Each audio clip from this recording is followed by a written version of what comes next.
رسول اللہ صلی اللہ علیہ وسلم نے فرمایا من سن سنتا حسنتا فلہ اجرها واجر من عمل بها ومن سن سنتا سیئتا فلہ وزرها فعلیہ وزرها ووزر من عمل بها کہ جس شخص نے کوئی اچھا کام جاری کیا، کوئی نیکی کا کام جاری کر دیا، تو اسے اس نیکی کا اجر بھی ملے گا، اور جو بھی اس نیکی پر عمل کرتا رہے گا اس کا اجر بھی اس جاری کرنے والے کو ملتا رہے گا۔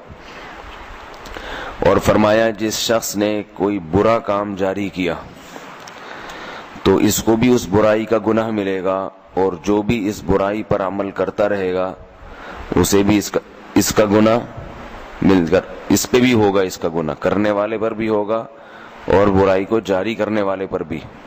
اب وہ کتنے لوگ اس میں مبتلا ہوتے ہیں، سب کا گناہ اس کے کھاتے پر ہوگا۔ تو اسلام میں جس چیز کی ایک بہت بڑی ترغیب ہے، ایک بہت بڑی نیکی ہے، وہ ہے صدقہ جاریہ۔ کوئی ایسا اچھا کام کر کے جانا دنیا سے کہ اس کام کے اثرات آپ کے مرنے کے بعد بھی باقی رہیں، کیونکہ انسان جب تک زندہ ہے اس کا اعمال کا دفتر کھلا ہوا ہے، وہ نیکیاں کر رہا ہے، لکھی جا رہی ہیں۔ مر جاتا ہے تو خود کچھ نہیں کر سکتا، پھر سوائے حسرت اور افسوس کے کچھ نہیں۔ تو اللہ تعالیٰ نے کتنا بڑا راستہ رکھا کہ نہیں، موت کے بعد بھی کر سکتے ہو، وہ اس طرح سے کہ زندگی میں اتنا کر لو کہ وہ تمہارے مرنے کے بعد بھی اس کے اثرات باقی رہیں۔ تو یہ اللہ کی رحمت ہے، جب تک اثر باقی رہے گا تو تمہیں اس کا ثواب قبر میں ملے گا۔ اور حدیث میں ہے، آپ صلی اللہ علیہ وسلم نے فرمایا اذا مات ابن آدم انقطع عمله الا من ثلاث، ابن آدم کی جب موت ہوتی ہے تو اس کے اعمال ختم کر دیے جاتے ہیں، دفتر بند ہو گیا، مگر 3 قسم کے اعمال جاری رہتے ہیں۔ فرمایا صدقۃ جاریہ، کوئی صدقہ جاریہ ہے، کنواں کھدوا دیا، درخت لگا دیا، یا یہ کہ مسجد بنا دی، مدرسہ بنا دیا، ایسا کوئی کام جو جاری رہے۔ اور آگے فرمایا او علم ينتفع به، ایسا علم چھوڑ کے چلا گیا جس سے لوگ فائدہ اٹھا رہے ہیں۔ مثال کے طور پر کوئی حافظ ہے، قاری ہے، اس نے کسی بچے کو حافظ بنا دیا، قاری بنا دیا، اب وہ بچہ آگے کسی کو بنا رہے، قیامت تک سلسلہ چلتا چلا جا رہا ہے۔ یا کوئی عالم ہے، اس نے کوئی علم کی بات لوگوں کو بتائی، جن کو بتائی انہوں نے آگے بتا دی، پھر انہوں نے آگی، تو یہ نسلوں در نسل، نسل در نسل تک یہ علم کی بات منتقل ہوتی چلی گئی۔ تو جب تک یہ جائے گی، جس عالم نے یہ کام شروع کیا اس کو ثواب ملتا رہے گا۔ تو علم ينتفع بھی۔ اور تیسرا فرمایا او ولد صالح يدعو له، نیک اولاد جو اس کے لیے دعا مانگتی رہے گی۔ نیک اولاد بھی صدقہ جاریہ ہے، کہ انسان نے تربیت اچھی کی اپنی اولاد کی، تو اس تربیت کا فائدہ یہ ہوا کہ جب یہ مر جائے گا تو وہ اولاد اس کے لیے اللہ سے گڑ گڑا کے مانگے گی۔ اولاد کا ذکر اس لیے فرمایا کہ عام لوگ بھی دعا کرتے ہیں مرحوم کے لیے، مگر اتنے اخلاص سے نہیں کرتے، اور وہ دعا میں وہ جان نہیں ہوتی جو اولاد کی دعا میں ہوتی۔ اگر اولاد کو والدین سے محبت تھی، اس کی مثال قرآن مجید میں ملتی ہے۔ ابراہیم علیہ السلام، اللہ نے پابندی لگا دی کہ اپنے باپ کی مغفرت کی دعا نہیں کر سکتے، مگر پھر بھی حدیث میں آتا ہے کہ قیامت کے دن اللہ سے کہیں گے کہ اللہ تو نے وعدہ کیا تھا کہ تو مجھے رسوا نہیں کرے گا، تو اس سے بڑی کیا رسوائی ہو سکتی ہے کہ میرے سامنے جو ہے میرا باپ جہنم میں جا رہا ہے، تو وہاں بھی کوشش کریں گے۔ تو اللہ فرمائیں گے کہ اے ابراہیم، میں نے مشرک پر جنت کو حرام کر دیا ہے، اور مشرک کے لیے جہنم کی آگ ہی ہے۔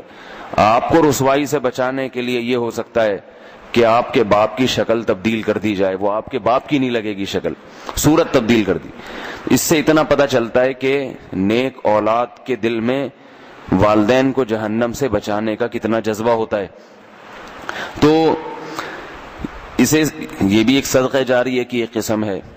تو ابھی تو اللہ نے ہم سب کو زندگی دی ہے، تو ہم دنیا میں کوئی ایسا کام کر کے جائیں، ایسی بنیاد رکھ کے جائیں کہ ہمارے مرنے کے بعد یہ سلسلہ چلتا رہے. اور ایک بنیاد نہیں، درجنوں بنیادیں رکھیں. جب انسان کو دنیا میں تجارت کا موقع ملتا ہے نا، پیسہ بہت ہو اور بہت ساری مفید تجارتیں ہوں، تو سب میں پیسے انویسٹ کرتا ہے وہ، سب میں، تاکہ یہ والی ڈوب جائے تو وہاں سے نفع آئے.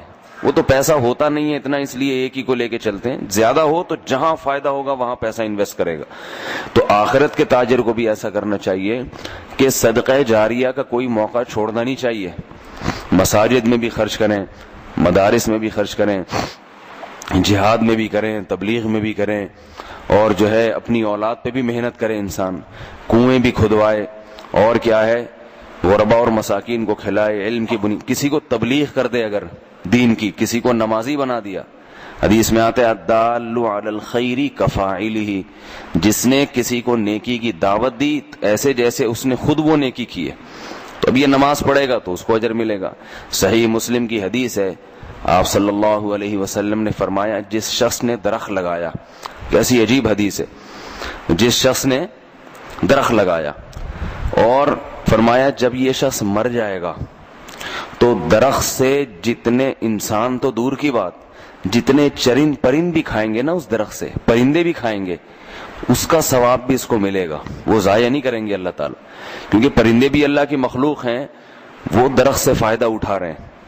تو درخت تو انسان لگاتا ہی ہے، نیت اچھی کر لے، اس میں نیت اچھی کر لے کہ صرف اپنے لیے نہیں بلکہ مخلوق کے بھی فائدہ کے لیے، اس سے کوئی چھاؤں حاصل کرے گا تو بھی ہوگا. تو آج گھروں کے باہر درخت لگے ہوتے ہیں، کٹا دیتے ہیں لوگ ذرا ذرا سی باتوں پہ. ٹھیک ہے، جائز ہے اگر وہ درخت آپ کو تنگ کر رہا ہے، لیکن اگر انسان دیکھ لے کہ بھائی مجھے کوئی اتنا تنگ نہیں کر رہا، یہ درخت گزارا ہو جائے گا، لیکن لوگوں کو فائدہ ہو جاتا ہے اس سے، تو لوگوں کے فائدے کے لیے اس کو اگر چھوڑے گا اس کو ثواب ملے گا. تو صدقہ جاریہ جو ہے یہ ایک بڑی نیکی ہے، اس کی کوشش کرنی چاہیے. ہر خیر کے کام میں سوچنا چاہیے ہم نے کون سا ایسا کام کیا ہے جو ہمارے مرنے کے بعد بھی سلسلہ اس کا چلے گا. اللہ تعالیٰ سمجھنے کی، عمل کی توفیق عطا فرمائے. سبحانک اللہم و بحمدک، نشہد ان لا الہ الا انت.